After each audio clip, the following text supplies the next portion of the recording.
Hey there, it's Dr. Nadia here, and I wanted to pop in today. I just returned home from Las Vegas, where I attended a 2-day training.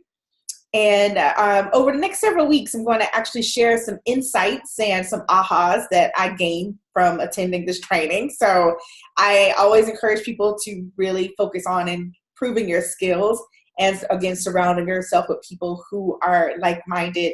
But anyway, today's topic is prospects leave clues. Now, you probably heard that saying, success leaves clues, but today I want to talk about your prospects. And when you're building your business and you're looking for your ideal clients and you're looking to move your business forward, it's always sometimes like, well, what is that secret, right? There's that secret recipe or ingredient or trick or skill or whatever to really move your business forward.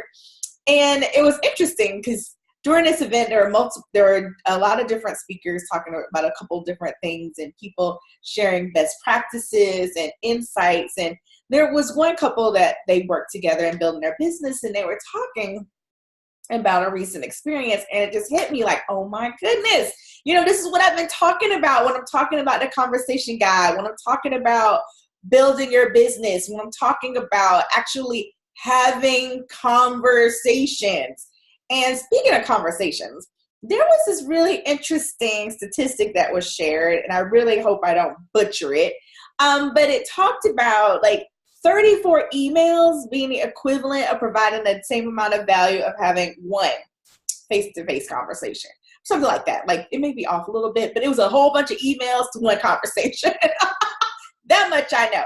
And it was like, whoa, because sometimes, and trust me, I've been there, we hide behind our computers, right? And there's so many different things with social media and email, and not that those aren't good tools, but it was one of those ahas, like, definitely need to have conversations. So anyway, when it comes to prospects leaving clues and really understand how to move the conversation forward, because I'm often asked the question, like, Dr. Nadia, well, how can I invite prospects to work with me without feeling sleazy or being uncomfortable or talking money or whatever that the case may be? And a big part is really understanding what it is that the prospect has shared with you, but also understanding that there are sometimes prospects aren't really clear on how to fix whatever it is, right? They know that there's something that's not quite right.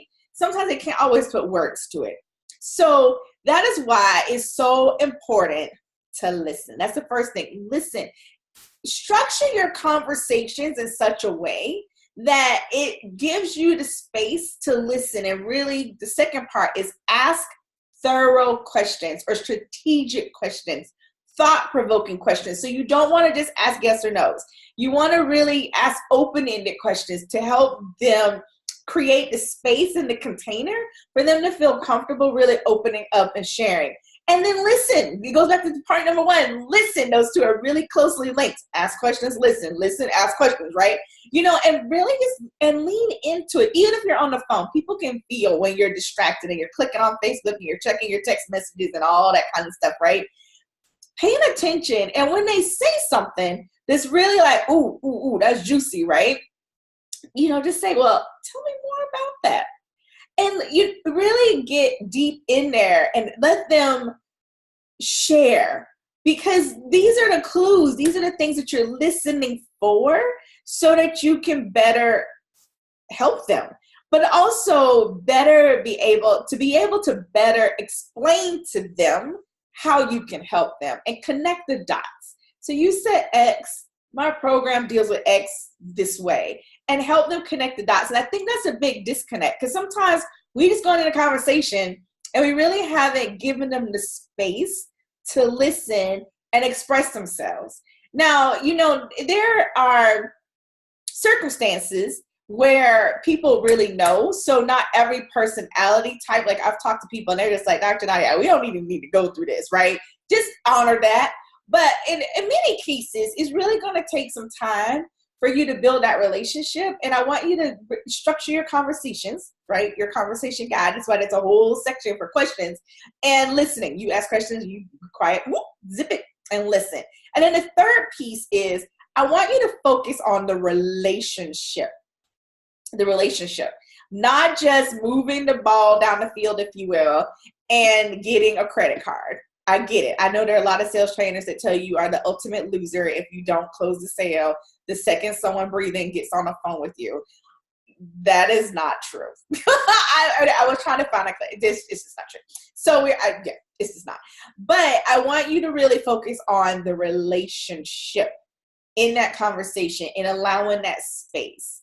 And listen for the clues, because the clues that one prospect leave not only helps you to better serve that person if they decide they want to, work with you as a client, but it also helps you to really get clear on the challenges that other people, other prospects, other ideal clients for you are having as well. And those are clues that you can leverage in more ways than just in your sales conversations.